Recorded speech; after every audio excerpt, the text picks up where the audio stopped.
Donc, bienvenue à tous. Je suis content de vous voir ce matin. Et le Seigneur, la température est peut-être pas bonne, mais le Seigneur, il est bon. Amen? Yes. Et dans des cas comme ça, même si le Seigneur est bon, il faut avoir des pneus d'hiver. Amen? Yes. OK. Donc, on est toujours sur le thème ce matin. Quel thème? On regarde quel thème depuis quelques jours, quelques semaines? Oui, donc le thème, c'est fruit ou porter du fruit. Et c'est important parce que Jésus nous dit qu'on doit porter du fruit. Amen? Donc, on ne porte pas des bananes, des pommes, des oranges, mais donc, il faut comprendre c'est quoi un fruit. Puis on a vu ça par les semaines passées. Un fruit, c'est tout simplement un résultat, quelque chose qui se produit, quelque chose qui arrive, quelque chose qui se crée dans nos vies à cause du travail de Jésus dans nos vies, ou plus précisément du Saint-Esprit, parce que Jésus a envoyé le Saint-Esprit, c'est lui qui travaille dans nos vies aujourd'hui. Amen? Donc, ça fait un petit bout qu'on n'a pas eu de témoignages, mais je lance l'invitation ce matin, pas pour des témoignages tout de suite, mais peut-être à la fin, pendant les annonces, vous allez pouvoir témoigner d'un fruit qui a été produit dans votre vie. Et donc, à la fin, vous allez avoir l'opportunité de le partager. Si j'oublie, faites-moi le savoir. Mais c'est ça. On est appelé à porter du fruit. Et Jésus a dit, ce n'est pas vous qui m'avez choisi, c'est moi qui vous ai choisi. Ça, c'est dans Jean 15, 16. Je ne pense pas qu'il va être à l'écran, je ne leur ai pas donné. Et il dit, je vous ai choisi, je vous ai établi, afin que vous alliez et que vous portiez beaucoup de fruits, afin que vous portiez beaucoup de résultats. Et ce résultat, ce fruit, Jésus dit, un fruit qui va demeurer. Donc, ça ne disparaît pas au surlendemain. C'est quelque chose qui demeure. Et afin que ce que vous demanderez au Père en mon nom, que vous puissiez le recevoir en mon nom, il vous le donne. Donc, Jésus nous appelle à porter du fruit et beaucoup de fruits. Et là, on a entendu dans ce verset, Jésus qui dit, je vous ai choisi. Il faut comprendre bien ce que Dieu entend par choisi. C'est pas qu'il y a 10 personnes devant lui. En tout cas, je ne pense certainement pas que c'est comme s'il y a 10 personnes devant lui, puis il dit, je te choisis toi et toi et toi et toi. Les autres, je ne les choisis pas. Donc, vous êtes damnés, vous êtes condamnés, je ne veux rien savoir de vous. Non, je ne pense pas que c'est ça. C'est notre conception de choix ou de choisir. Dieu, dans sa grâce, dans sa bonté, offre le même choix aux 10 personnes. Et ceux qui choisissent, c'est ceux qui disent oui. Est-ce que les 10 pouvaient dire oui? Oui. Oui. Est-ce que les 10 ont dit oui? Non. Non. Mais ceux qui ont dit oui, il les a choisis. Amen? Si vous avez dit oui au Seigneur, à Jésus, à son message, eh bien, ça veut dire qu'il te choisit. Et il veut que que nous portons du fruit. Amen? Donc, c'est important de comprendre c'est quoi du fruit. Le fruit, on en a parlé les semaines passées, c'est des résultats, c'est des choses qui se produisent grâce à l'aide du Saint-Esprit. Et on a vu dans Philippiens que Paul priait pour l'Église de Philippe et il priait dans son cœur, dans le fond, pour qu'il puisse porter le fruit de la justice. Et on a vu ça dans Philippiens chapitre 1, verset 3, qu'on ne regardera pas ce matin parce qu'on l'a regardé la semaine passée et la semaine d'avant. Ce qu'on va faire ce matin, c'est qu'on va regarder les deux passages, les deux derniers passages la semaine passée, puis un nouveau pour ce matin. Donc, on répète un peu, on renchérit un peu, on approfondit un petit peu pour pouvoir effectivement en tirer le plus possible pour porter du fruit. Et Paul, eh bien, pour arriver au but d'être rempli du fruit de justice, c'est son but pour les Philippiens, pour l'Église à Philippe, eh bien, ça commence dans la prière, on a vu ça, et il prie que leur amour puisse augmenter de plus en plus, et pas n'importe comment, mais en connaissance et en pleine intelligence, afin qu'on puisse discerner les choses les meilleures, ou les choses, dans d'autres versions, convenables, ou les bonnes choses. Et le résultat de cela, c'est pureté, irréprochabilité, et ensuite, on va être rempli du fruit de justice. Amen? Amen? Yes, amen. Good. Donc, un des fruits, ou même on peut dire tous les fruits en quelque sorte, qu'on peut porter dans nos vies grâce à l'aide du Saint-Esprit, sont reliés à la justice, parce qu'on va être rempli du fruit de la justice. Maintenant, si on va à un passage qu'on a vu la semaine passée dans Jacques, chapitre 3, versets 13 à 18, on voit là qu'il y a quelque chose qui peut bloquer le fruit. Et qui peut mettre des freins assez vite, merci, aux fruits que doit porter le chrétien. Donc, en passant, ce potentiel ou ce membre apte à bloquer la production de fruits dans nos vies, eh bien, on en a tous une. Et selon Jacques, ce membre est très difficile à contrôler. Donc, vous savez déjà c'est quoi? Jacques, chapitre 3, au verset 2, il est écrit, « Nous branchons tous de plusieurs manières. » Oui? Oui. Oui?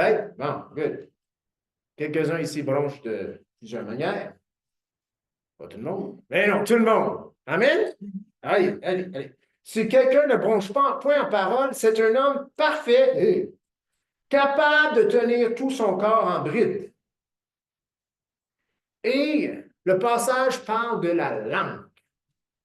Et si vous arrêtez, vous pouvez vous arrêter sur le passage cette semaine, si vous arrêtez sur ce passage, vous allez découvrir que pour tenir tout son corps en bride, il faut faire qu'une seule chose, et ça, c'est de maîtriser la langue. Personne réussit à contrôler tout son corps parce que personne n'a encore réussi à maîtriser à 100% sa langue. Ce passage compare la langue à un petit gouvernail. Un gouvernail, ça fait partie d'un bateau. C'est la langue, si vous voulez, du bateau. Ou c'est l'image qui est ici. C'est la petite palette en arrière, là. OK? Elle n'est pas en avant, hein? Elle est en arrière. Je ne suis pas un voilier, je ne suis pas un gars qui je ne sais pas, c'est pas chauffer un bateau, là. Je ne sais pas c'est quoi, là. Je ne vais pas être un expert là-dedans, mais je sais que le gouvernail est en arrière. OK? Disons d'autres moyens aujourd'hui pour diriger un bateau, eh bien, c'est peut-être pas l'image qu'on a dans la tête d'un morceau quelconque de fiberglass ou de bois ou de plastique qui tourne de même, qui peut faire virer le bateau au complet. Et la langue ici est comparée au gouvernail d'un bateau. Le gouvernail d'un bateau a le pouvoir de diriger le bateau entier. Tout comme la langue a le pouvoir de diriger le corps et la vie entière de la personne. Si quelqu'un peut maîtriser sa langue, il peut maîtriser son corps entier. Si quelqu'un peut contrôler le gouvernail d'un bateau, il peut diriger le bateau en entier. Comprenez? Amen? Donc, si vous voulez savoir si vous menez vraiment votre vie d'une manière convenable, enregistrez-vous, puis écoutez-vous. Puis, si ce qui sort de votre bouche est à 100% en conformité avec la parole de Dieu, je suis prêt à dire que vous menez une vie, ose dire, parfaite, mais il n'y a personne qui sera là. Et ce n'est pas pour vous décourager, c'est pour s'évaluer. Amen? Qu'est-ce qui sort de ma bouche? Si je peux maîtriser la langue qu'il y a là, je peux maîtriser mon corps entier. Et puis pourquoi tout le monde dit, ben je ne comprends pas comment ça peut se faire, ça?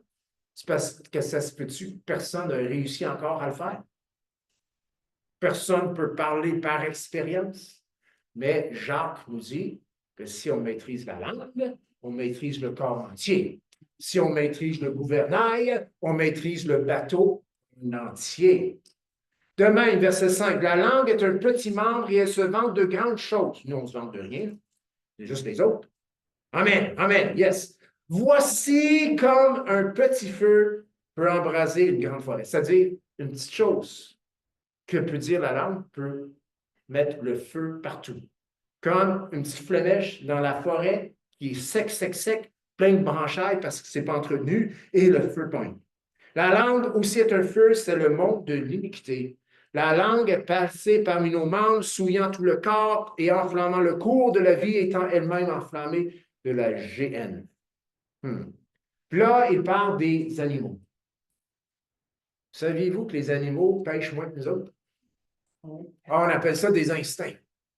Ouais, les autres, ils font. Dans le fond, quand tu regardes, si vous avez une chatte, en général, les chattes au printemps, ils tombent enceintes, à moins que vous l'avez fait opérer. Et Mike, elle s'occupe bien de ses petits. En général, c'est vraiment ça. Les animaux, puis c'est des instincts. Ce n'est pas un aspect moral, c'est-à-dire qu'ils savent le bien, la différence entre le bien et le mal, puis qu'ils savent bien faire, puis qu'ils ont entendu la voix de Dieu pour dire quoi faire. Non, c'est des instincts. Nous, l'être humain n'est pas un animal. Je répète, l'être humain n'est pas un animal. Amen? Il n'est pas un animal. Notre système nous enseigne qu'on est des animaux, cependant. Parce qu'ils disent qu'on descend de l'arbre, du singe. Je sais que c'est une vieille histoire, cette affaire-là, mais c'est encore là. OK? Puis si on descend du singe, c'est qu'on a des instincts. Mais on ne descend pas du singe. Dieu a créé l'homme. Amen? Et la Bible nous dit que Dieu a créé l'homme d'une espèce complètement différente que les animaux. On n'est pas régi par des instincts, nous avons une volonté. Dieu nous a donné la volonté. Et ça, c'est tout un cadeau. Mais en même temps, Dieu a créé quelque chose qui pourrait virer contre lui. Parce que cette créature, l'être humain, avait une volonté. Et chacun ici, s'il y a 10 personnes ici, il y a 10 volontés, et chacun a le droit donné de Dieu d'exercer sa volonté pour le bien ou pour le mal. Les animaux, ce n'est pas une question de volonté, c'est une question d'instinct. Nous, c'est une question de volonté et on a des principes moraux qu'on peut adopter ou rejeter. C'est notre choix.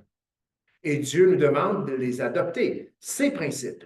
Mais tout, selon Jacques, revient à la langue. Si je peux maîtriser ma langue, je peux maîtriser ma vie. Si je peux maîtriser ma langue, je peux maîtriser ma volonté. Si je peux maîtriser ma langue, je vais pouvoir faire ce que Dieu me demande de faire. Amen? Peut-être notre jeûne ne devrait pas être une abstinence de nourriture cette fois-ci. Je dis ça de même. C'est un petit peu en riant, là. Mais peut-être qu'on devrait jeûner de parole. On ne parle pas pour une semaine. Puis là, tout le monde dit, wow, minute, es-tu malade, toi? Pas parler pour une semaine? J'ai entendu une autre, c'est quand vous sachez que faisait ces chambres de jeunes. OK. La silence. Silence. Mais ça va être difficile. Hein? Wow!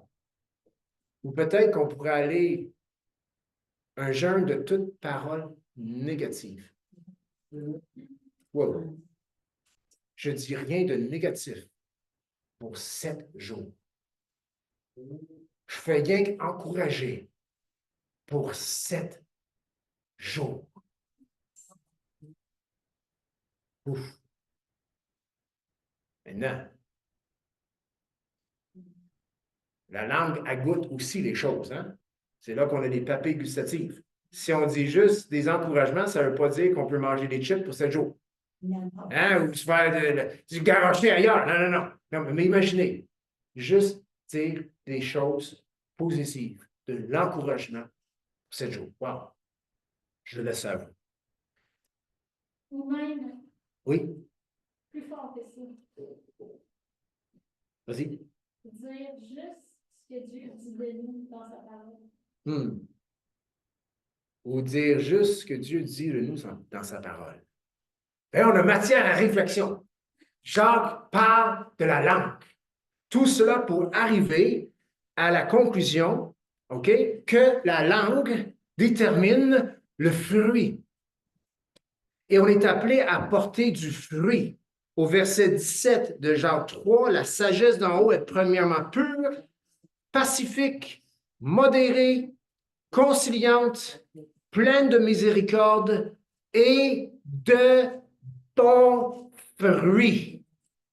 La langue produit toutes sortes de mauvais fruits. Si on peut maîtriser la langue, nous allons produire toutes sortes de bons fruits, exempts de duplicité, d'hypocrisie, et le fruit de la justice est semé dans la paix par ceux qui recherchent la paix. Et comment est-ce qu'on recherche la paix si ce n'est premièrement, d'abord et avant tout, par les choses que nous allons dire?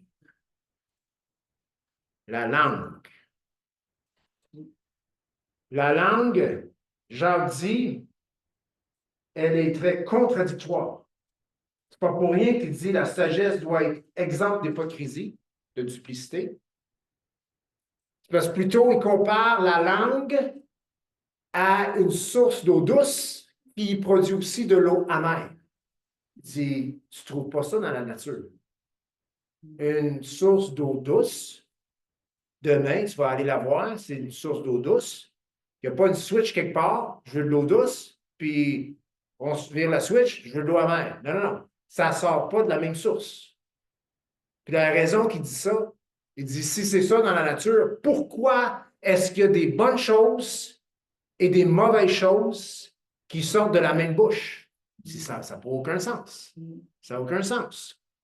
Donc, il dit au verset 10, chapitre 3, de la même bouche sortent la bénédiction et la malédiction. Et il dit, il ne faut pas, mes frères, qu'il en soit ainsi. Et au verset 12, il parle, en comparant la langue encore, à un figuier. Il dit, un figuier, mes frères, peut-il porter des olives? La réponse est assez simple. Non. Je veux dire, tu t'en vas pas vers un pommier pour aller chercher des bananes? Non. Un figuier, mes frères, peut-il produire des olives ou une vigne des figues? De l'eau salée ne peut pas non plus produire de l'eau douce. Donc, le passage se répond par lui-même. La réponse est non. Donc, si quelqu'un d'entre vous est sage et intelligent, eh bien qu'il montre ses œuvres par une bonne conduite avec la douceur de la sagesse. Comment est-ce que cette personne va avoir une bonne conduite? C'est en maîtrisant sa langue. Je pense que la langue est aussi difficile à maîtriser que les pensées. Et si quelqu'un réussit à maîtriser sa langue, il va devoir aussi maîtriser ses pensées. D'ailleurs, en général, la langue va dire ce que le cerveau pense. Hein? Et si je peux aussi parler par expérience, souvent le cerveau pense des choses bien pires que la langue ose dire. Donc, en quelque sorte, la langue est au service de la pensée. Ce n'est pas pour rien que la parole de Dieu nous dit que notre pensée doit être renouvelée, refreshed, restart. Romains 12, 1, hein? Par le renouvellement de l'intelligence. Renouvellement, là, OK, veut dire redécorer. Il faut changer les rideaux. Il faut changer les fenêtres. Il faut nettoyer la pièce. Le renouvellement de l'intelligence, c'est ce que fait la parole de Dieu, c'est ce que fait l'Esprit de Dieu dans nos vies. Il renouvelle, il redécore notre cerveau. Et s'il peut décorer à sa façon notre cerveau, ça va affecter ce qui sort de notre bouche. Amen? Donc, la langue a le pouvoir, le même pouvoir qu'un gouvernail de bateau. La langue a autant de puissance qu'une petite flamèche qui tombe dans les feuilles de la forêt qui est sec. Autant qu'elle peut faire le mal, elle peut faire le bien. Et si nous faisons le bien, eh bien, ces résultats seront des fruits, de bons fruits, jamais des mauvais fruits, des bons fruits, exemple de duplicité et d'hypocrisie. Et ça revient au verset 18, c'est le fruit de la justice. Et lorsque, et le passage des fruits de la justice, semer, donc le fruit est semé, c'est des choses qu'on dit.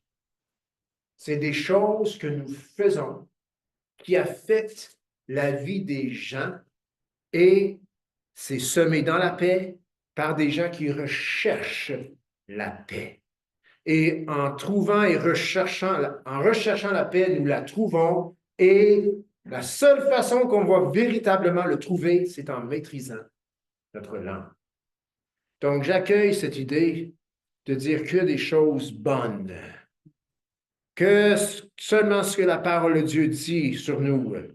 Oui, pour 7 jours. Notre jeûne commence en passant dimanche prochain. OK. Donc, nous sommes appelés à porter du fruit.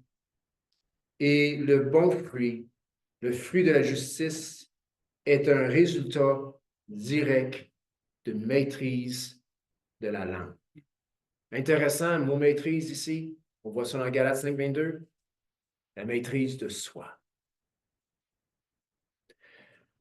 On va aller maintenant dans Éphésiens. On revise ou on voit d'une autre manière Éphésiens 5, 1 à 18, un deuxième passage. C'était le troisième qu'on a vu la semaine passée. Cette semaine, c'est la deuxième. Pour ensuite aller dans l'Épître aux Romains. Donc, Éphésiens 5, 1 à 18. Éphésiens 5, 1 à 18, un épître, une lettre qui est destinée à l'Église d'Éphèse, qui parle beaucoup d'être en Christ, donc d'identité, l'identité du chrétien. Et au chapitre 5, eh bien, on nous parle encore de fruits.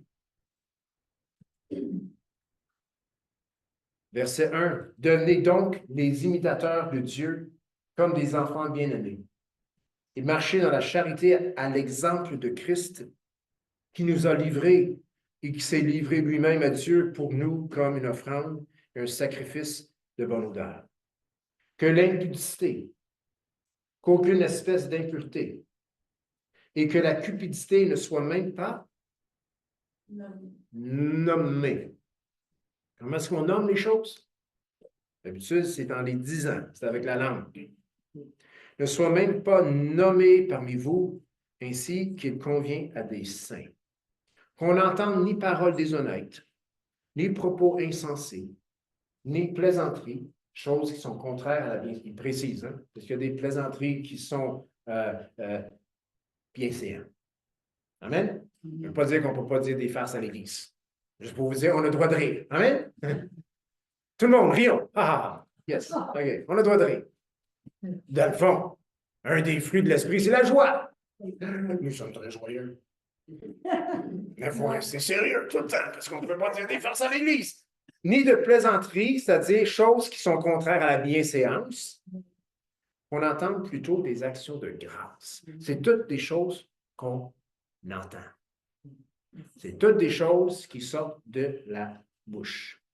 Car sachez-le bien, aucun impudique ou impur ou cupide, c'est-à-dire idolâtre, n'a d'héritage dans le royaume de Christ et de Dieu. Que personne ne vous séduise par de vains discours. C'est quoi des vains discours? C'est encore des paroles. C'est encore la langue. Car c'est à cause de ces choses que la colère de Dieu vient sur les fils de la rébellion. Les vains discours, c'est des discours qui disent que les paroles des honnêtes ou nanani nanana sont bons, sont bienséants. Donc, c'est quelqu'un qui, dans le fond, donne un discours disant que ce qui est bien est mal et ce qui est mal est bien. Donc, que personne ne vous séduise par de vains discours, car c'est à cause de ces choses, c'est les mauvaises choses nommées dans le verset précédent, que la colère de Dieu vient sur les fils de la rébellion. N'ayez donc aucune part avec eux. Autrefois, puis là, il parle de nous, des gens qui ont reçu l'Évangile. Autrefois, vous étiez ténèbres et maintenant vous êtes lumière dans le Seigneur. Marchez comme des enfants de lumière. Car le fruit car le résultat de la lumière consiste en toutes sortes de bonté, de justice et de vérité. Que fait la lumière? Que fait la lumière? Avez-vous déjà pu imaginer qu'est-ce que notre belle province aurait de l'air si elle serait dans les ténèbres pour 6 mois? Ça ne serait pas juste noir. Non, pas ténébreux. Ça ne serait pas juste noir. Il n'y a rien qui pousserait. Non, ça c'est vrai. Il y aurait probablement toutes sortes de moisissures. Oui. Tout ce qui pousse dans la cachette pousserait. Ça ne serait pas beau. En plus, la majorité des êtres humains souffriraient probablement de dépression. Et toutes sortes de mauvaises choses se diraient. Parce que la dépression, le négatif, donne des paroles négatives. Enlève la lumière, c'est du négatif, du négatif, du négatif, et ce qui pousse, c'est la corruption. On ne peut pas survivre sans la lumière. Amen? OK. La lumière ici, avant on était ténèbres, verset 8. Aujourd'hui, vous êtes lumière dans le Seigneur. Et là, le verset 9, car le fruit de la lumière, quand la lumière est dans nos vies, il y a des résultats. Et la lumière que nous avons dans nos vies s'appelle Jésus. Amen. Jésus a dit, je suis la lumière du monde. Il n'est pas les ténèbres, il est la lumière. Et même ailleurs dans la Bible, on nous dit qu'on voit la lumière de Dieu par ta lumière, nous voyons la lumière. En voulant dire que la lumière physique, eh bien, c'est juste un reflet finalement ou quelque chose qui démontre une qualité que Dieu a. C'est-à-dire Dieu est la lumière. Dieu met en lumière, expose tout ce qui est mauvais. D'ailleurs, quand la lumière vient, en général, le mauvais s'en va. Quand la lumière vient, les ténèbres s'en vont. Saviez-vous que les ténèbres n'existent pas? Saviez-vous que le froid n'existe pas? Les ténèbres, c'est une absence de lumière. Le froid, c'est une absence de chaleur. Avez-vous une thermopompe chez vous? On en a, nous aussi. J'en ai chez nous aussi. Eux autres, ils ont compris comment séparer la chaleur du froid. C'est tout. C'est le secret. À moins 25, ils sortent la chaleur de dehors, puis ils rentrent en dedans. On dit, ben, comment ça se fait? Il n'y a pas de chaleur à moins 25? Oh, oui, mais juste moins qu'à plus 25. Mais je ne sais pas comment, parce que je ne suis pas quelqu'un dans le domaine, mais je sais qu'il prend la chaleur de dehors, puis il l'amène en dedans. Puis là, quand tu leur programmes, ah là, il fait trop chaud. Ben, il sort la chaleur d'en dedans, puis il le met dehors. Puis si tu as moins de chaleur, qu'est-ce qui arrive? C'est plus frais.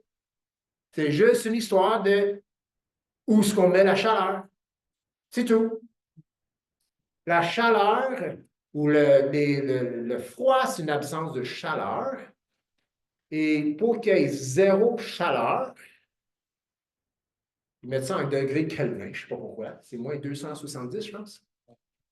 Et si j'ai bien compris, mes cours de biochimie ou de physique ou de chimie sont très, très loin, là, à date peut-être de 30 ans, mais si je comprends bien, ça n'a jamais arrivé à 0 Kelvin, là, moins 270, je pense, Celsius.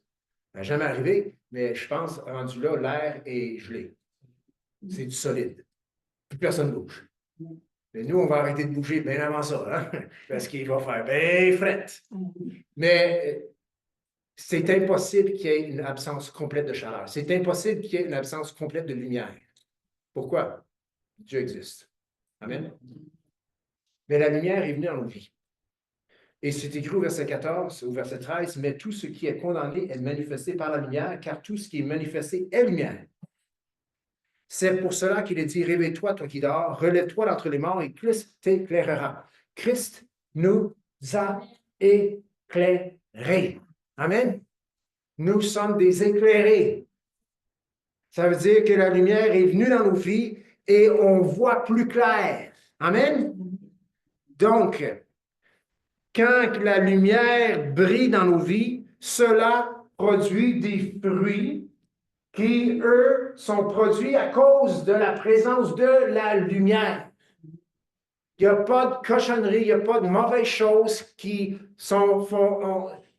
poussent à cause de la lumière. Même chose, avec Jésus dans nos vies, ce n'est pas des mauvaises choses. S'il y a des mauvaises choses qui poussent dans nos vies, s'il y a des fruits que Dieu n'aime pas dans nos vies ou qui ne sont pas approuvés de Dieu dans nos vies, ce n'est pas Dieu, ce n'est pas la lumière qui les a fait pousser. C'est nous. C'est notre chair. Mais nous avons été éclairés. Amen? Réveille-toi, toi qui dors, Christ t'éclairera. Hey, s'il y a des mauvais fruits dans nos vies, c'est un appel à se réveiller. Amen. Puis s'il y a des mauvais fruits dans nos vies, c'est parce qu'on dort. Amen. Puis en général, quand on dort, on ne voit rien. C'est les ténèbres. OK? Donc, réveille-toi, toi qui dors, et Christ t'éclairera. Ça veut dire quoi, ça? Réveille-toi, toi qui dors. Eh bien, premièrement, pour se réveiller, il faut avouer qu'on dort. Donc, ce n'est pas un sommeil physique ici, parce que tu ne peux pas être conscient que tu dors quand tu dors. Tu es inconscient. Mais spirituellement parlant, quand la lumière, quand la parole de Dieu est déclarée dans nos vies, on réalise, hey, je dors. Et là, vu que tu sais que tu dors, la personne a la possibilité de se réveiller. Et comment il se réveille? En accueillant la lumière dans ses vies. Et cette lumière, c'est Jésus. Réveille-toi d'entre les morts, réveille-toi toi qui dors, et Christ t'éclairera. Et au verset 15, cet éclairage, si on peut dire, eh bien, apporte des résultats. Prenez donc garde à vous conduire avec circonspection. Paul ne dit pas cela à des gens qui dorment. Il ne dit pas cela à des gens qui vivent dans les ténèbres. Non, il dit cela à des gens qui ont entendu la vérité, qui ont reçu la lumière. Prenez donc garde de vous-même, de vous conduire avec circonspection, non comme des insensés, mais comme des sages. Rachetez le temps car les jours sont mauvais. C'est pourquoi ne soyez pas inconsidérés, mais comprenez quelle est la volonté du Seigneur. Comment comprendre la volonté du Seigneur? C'est d'être dans la lumière. C'est de voir clair. Et on peut voir clair grâce à Jésus qui nous a éclairés. Et du moment qu'on voit, les résultats sont possibles. Avez-vous juste pour une fraction de seconde, faites-le pas. Okay? Faites-le pas. Parce que si vous le faites et quelque chose arrive, vous allez dire c'est ma faute. Mais à minuit, sur la route, à 100 km à l'heure, avez-vous déjà fermé vos lumières juste pour une seconde? Là, d'essayer, hein? C'est pas une bonne chose à faire. Surtout si c'est dans un croche. Je peux vous assurer, si tu fermes les lumières, tu vas avoir des fruits qui vont être quand même négatifs. Ton char risque d'être scrappé et toi, tu risques de rentrer à l'hôpital dans une autre voiture. Après qu'ils t'ont expatrié ou je ne sais pas comment, scier ta voiture parce que tu as fermé les lumières. Mais autant, puis la raison qu'on ne le voit pas, c'est parce qu'on n'en fait pas l'expérience. Puis je ne suis pas en train de vous dire de faire l'expérience. Okay? Mais il y a beaucoup de gens qui roulent très vite dans la vie, dans les ténèbres, spirituellement parlant. Nous sommes dans la lumière. Nous, nos phares, là, sont allumés. Jésus les a allumés. Donc, si on peut tirer la comparaison, le parallèle, on ne remarque pas les fruits quand on roule à 100 km à l'heure à minuit avec nos phares allumés. On ne remarque pas le fruit. Mais le fruit, c'est que tu t'es rendu à la maison en sécurité. C'est ça le résultat, d'avoir allumé tes lumières. Donc, on ne le remarque pas. Parce que c'est la norme. On arrive habituellement, même quand il fait noir dehors, à la maison en sécurité. Puis la raison, c'est parce qu'on a allumé le mien. Puis on va remarquer assez vite, si on n'a plus de lumière, qu'on n'arrivera pas à la maison en sécurité. Ou bien on va arriver, puis ça va prendre bien longtemps. Parce que tu vas chauffer avec ton cellulaire. Ta lumière de poche cellulaire, avec la porte ouverte, regarder la ligne blanche, elle est où? Ça va prendre longtemps. Donc, quand on a Christ dans nos vies, quand on est éclairé, il faut aussi, il dit ici, de discerner la volonté du Seigneur. Rachetez le temps car les jours sont mauvais. Ne soyez pas inconsidérés, mais comprenez quelle est la volonté du Seigneur. Donc, je suis ici pour vous dire, on doit porter du fruit, mais je suis ici aussi pour dire, voyez les fruits. Un des fruits, c'est que nous sommes ici ce matin. Amen. C'est un fruit. Il y a plein de fruits dans nos vies, et on l'a entendu à la prière ce matin. Il faut regarder aussi ce qu'on a. Pas juste regarder où ce qu'on veut être, doit aussi regarder ce qu'on a. Et est-ce que c'est possible, en valorisant les fruits dans nos vies, que les fruits vont se multiplier? Oui. Amen? Amen. Oui. Les fruits, veux ou non, sont là. Pourquoi? Parce que la lumière est allumée. Les fruits sont autant là que toi qui arrives à la maison en sécurité à minuit le soir parce que tes lumières sur ton char est allumé. Donc, on peut peut-être, dans notre temps de jeûne et prière, nommer les fruits qui sont là parce que Christ nous a éclairés. Amen. Je pense que c'est une forme de sommeil spirituel de ne pas reconnaître les fruits dans nos vies. Puis cette personne-là a besoin d'entendre, réveille-toi, toi qui dors. Tu dis qu'il n'y a pas de fruits. Les lumières sont pourtant allumées. C'est peut-être toi qui ne les vois pas ou qui n'en as pas pris conscience. Amen. OK. Donc, on parle toujours de fruits. On est appelé à porter du fruit parce que Jésus nous a choisi des fruits qui demeurent. Allons maintenant dans Romains chapitre 6. Le mot fruit ressort encore dans ce passage, dans Romains chapitre 6.